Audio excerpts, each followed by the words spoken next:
عاملين ايه؟ وحشتوني جدا.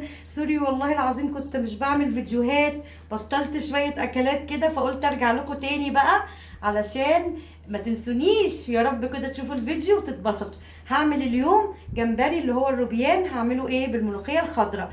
اول حاجة جبت الحلة بتاعتنا، حطيت معلقة زبدة وبنزل عليها ببصلايه متوسطه فرمتها في الكبه بنص قرن فلفل حامي وفص ثوم.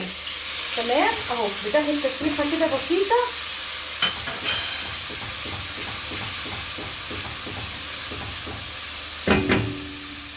انا اديتهم تقلبتين بس، ما شوحتش كتير ولا لونه اتغير.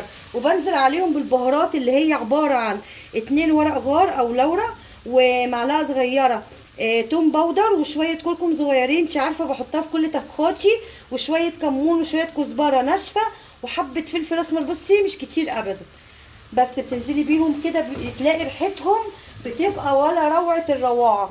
بس كده وتروحي نازله عليهم بالجمبري اللي انا نقعاه بقاله نص ساعه، او الجمبري او الروبيان اهو نص ساعه، بشويه ملح وشويه كركم وشويه كزبره وشويه كمون برضو اهو. بروح نازله، شايفه بتعملي احلى، وطبعا توم باودر، بتعملي احلى ملوخيه جمبري هتدوقيها في الدنيا. بصي بتشوحي كده مش اكتر من 3 دقايق، لونه بس يغير، عشان لما بيستوي كتير بيجلد وبينشف وبيبقى مش كويس. لازم 3 دقايق ما تزيدش عن كده، لونه هيغير. بصي لونه اهو، وانا من قبل ما اقفل الفيديو تاني وارجعهولك، تعالى شوفي يا احمد كده التصوير اهو. بصي لونه بيغير اهو معايا، بصي قلبي لونه خلاص بيغير. اول بس 3 دقايق يعدوا هكمل لك الفيديو.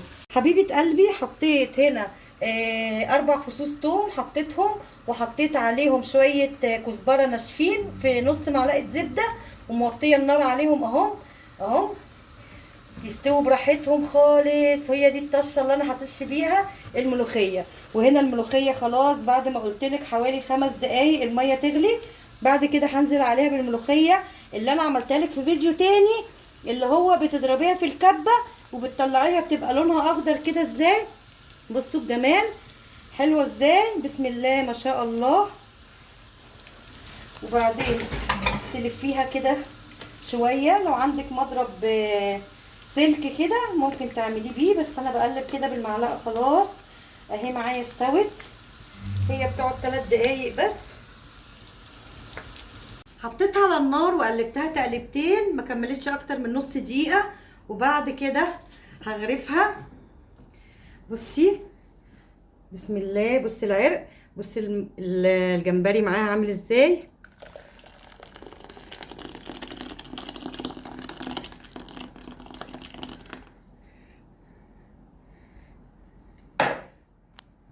بسم الله الرحمن الرحيم، الله اكبر.